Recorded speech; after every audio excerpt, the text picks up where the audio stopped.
Here we have a used 2011 Toyota Prius. This one comes in the Blizzard Pearl paint, and then we have misty gray cloth interior. The powertrain consists of a 134 horsepower, 1.8 liter naturally aspirated 4-cylinder engine. That's a hybrid engine, mated with a continuously variable transmission.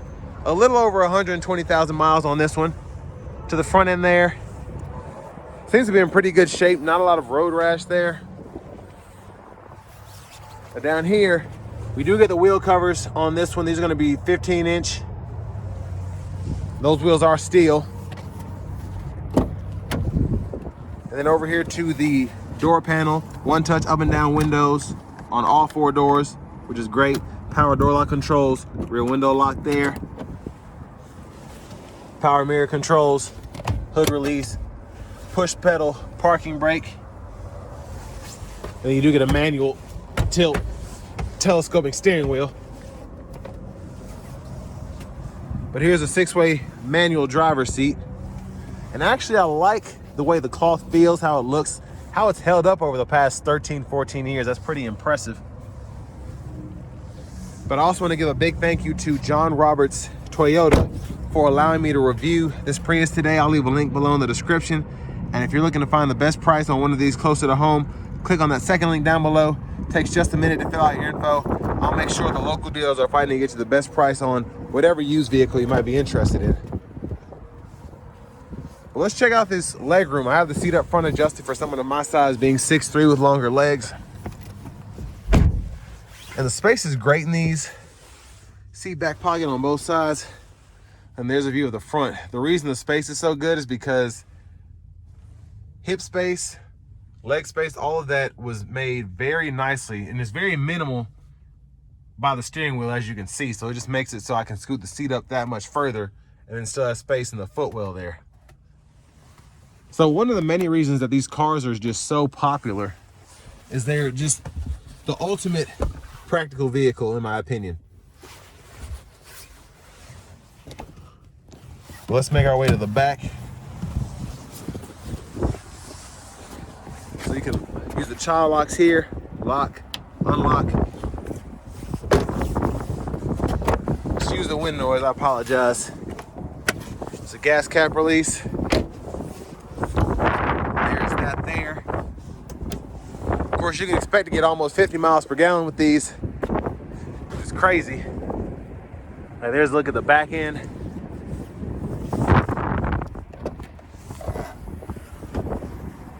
It's a pretty good trunk space. You do have the cargo shade if you want to use that. That retracts back and forth.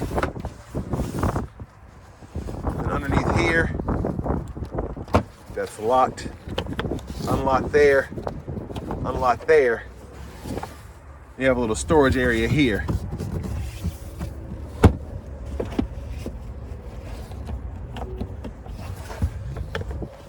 But I mean, the cargo space you get back here is very, very nice.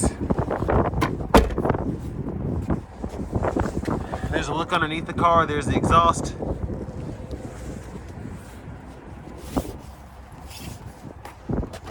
And then to the rear passenger seat, you can click this in, pull, and that'll fold flat when the seat up front is up far enough, and then pretty easy to lock it back into place. And your anchors are back here, and then your tethers, I believe, are on the back of the seat right there. Yeah.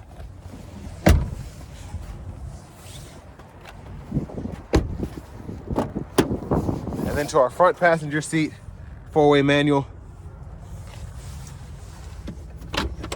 Bottom glove compartment there. Top storage cubby there. And then down here you get a 12 volt. And I like the little hideaway to put a small handbag or something like that.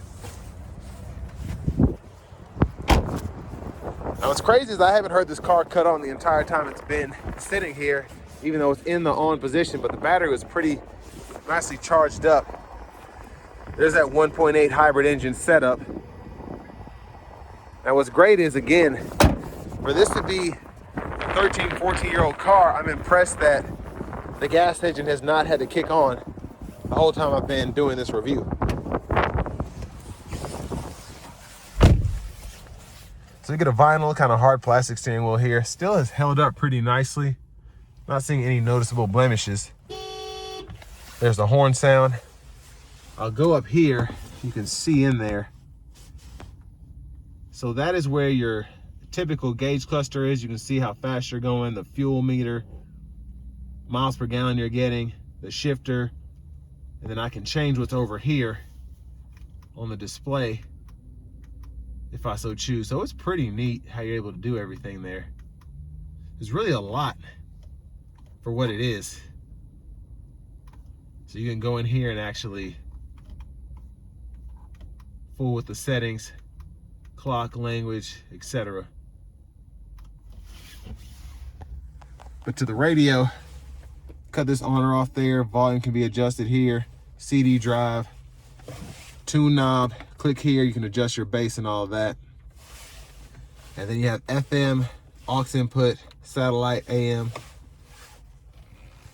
And then down here, you have your single zone automatic climate control. So you can adjust that there. And when I turn the HVAC on, you might have been able to hear the engine start back up. Now over here we have our drive mode, so eco, power, and then the EV mode. And then for the shifter, drive there, you can reverse, and then neutral there, P for park. Hazards are here. Bottle holders there, get another bottle holder here. Storage compartment, you can fold that up.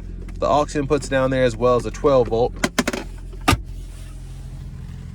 There's a look at the back seat from up here. There are your lights, sunglasses holder. And then vanity mirrors here. Now back to the steering wheel itself. Blinkers are here, high beams. And then over here you have your intermittent wiper control. So one time off, intermittent low, high. You can adjust that intermittent frequency here. And then your rear wiper is right there. And you just pull up for that front wiper fluid. And then you can hold that way or that way for the rear wiper fluid. Now volume can be adjusted from the steering wheel as well. Track list and radio station presets here. And then over here we can adjust the temperature or use the trip and display meter on the fly there, which is pretty neat. Push button starts right here. And then for the cruise, you can turn that on or off by adjusting that. Then you can set the speed, cancel. Finally, here's the key fob.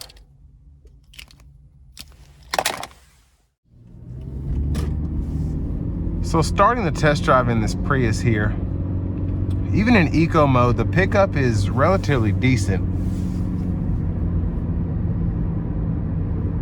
And honestly, the engine's not as loud as I would have expected.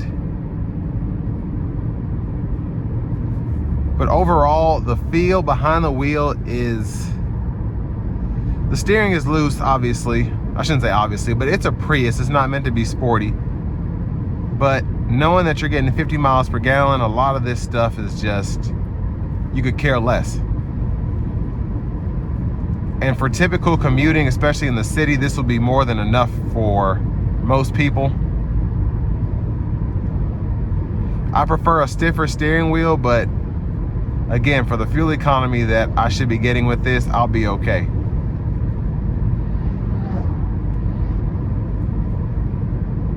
But the overall just capability of this car, just right off the bat, is very impressive. Something that gets fuel economy this good, where you could travel in the EV mode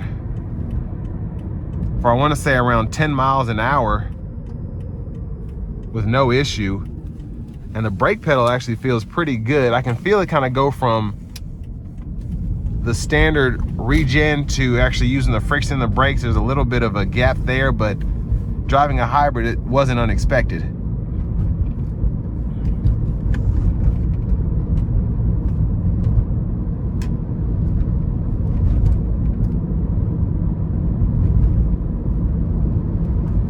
Now overall, The setup here is interesting. I like having the gauges up here, being able to see everything there without having a full-fledged dash right in front of me. And as I said in the walk around portion, it's just impressive that everything here seems to be in great working condition. Almost feels brand new. And then another cool thing is I'm also seeing my fuel economy there, and just traveling at 40, it says I'm getting close to 100 miles per gallon, just how I'm driving right now. So it's helpful to have a close to full battery here. I'm traveling at a measly 39, 40 miles an hour. But this is where these cars really shine, because you get something that's so fuel efficient, just absolutely incredible in terms of fuel efficiency. And it's just easy to drive. And in terms of just getting these worked on, a lot of people are able to rebuild these batteries on the side. You can find a local guy to just rebuild the cells in it, and then you can keep driving this thing. And relatively inexpensive to work on, I think, unless, of course, your battery or the hybrid motor, something like that, goes out. But again, where these are so dated, not in a bad way, but where these have been around for so long, a lot of people can work on these as opposed to trying to replace the cells on a Mustang Mach-E or a Tesla or something like that. And you're still able to do that with those cars. There are just very few people out there that can do it. But with these Priuses, these Camry hybrids and things of those nature, you can usually find somebody to work on these. You just have to look a little bit.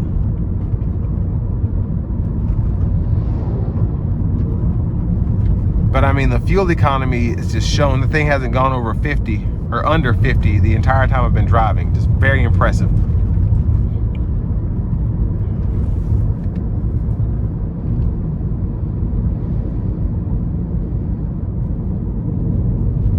Now the ride quality here, it's good, I think, for the segment. Obviously it's not smooth, but again, for this to be as old as it is, to have the miles that it has, I'm just gonna assume that it was maintained perfectly, because it's just, I'm not finding any flaws in this car whatsoever. But the ride, the car's lower to the ground, it's older, so it's not silent in here, but I am very impressed with how this car is driving right now.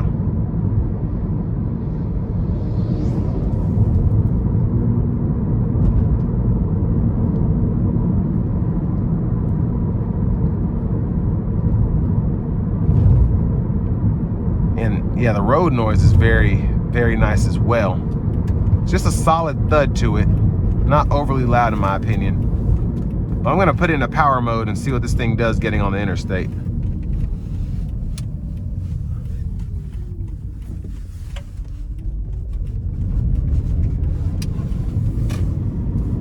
Actually comes out of corners relatively quick. I'm gonna assume you get a little bit of help from the electric motor there.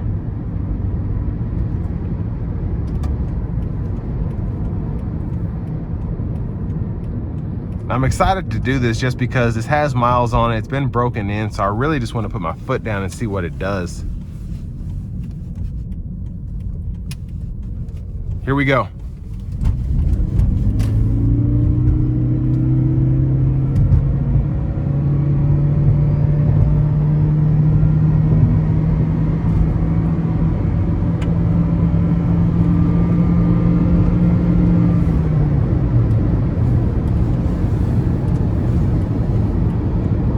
So that was actually very impressive.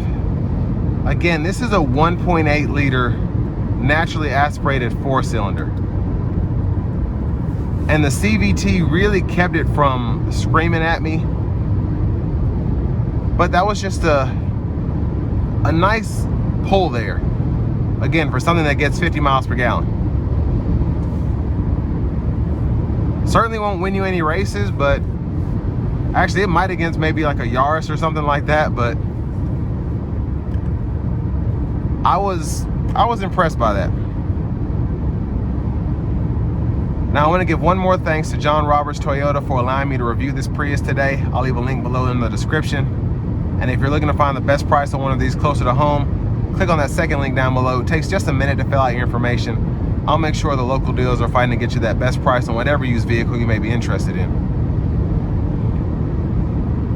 But coming down the highway here, wind noise, it's a tad up there, but it's very windy outside, so I don't even want to hold that against this car. What's impressing me is the smoothness of the ride coming down the interstate. For something that gets 50 miles per gallon, you're probably going to be doing, well, you might be doing a lot of long distance driving, and this is doing really well, for me at least, in terms of what you get here. So the visibility is fantastic. Just how they did the back glass on the hatch there, the A-pillars just having that extra window there. The side mirrors are pretty nicely put, where it's just easy to see out of this thing in general. And it's easy to control this coming down the interstate. It's not being blown all over the road, even though it is windy out. And again, just barely below, maybe right at, there it is, that 50 mile per gallon mark. It's doing this with no effort.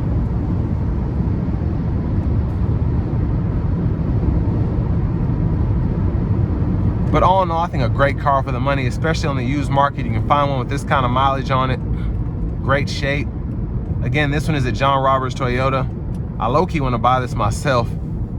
Just very practical, very easy to drive, and just a nice overall car, this one in particular. But this will bring me to the end of my review of this 2011 Toyota Prius.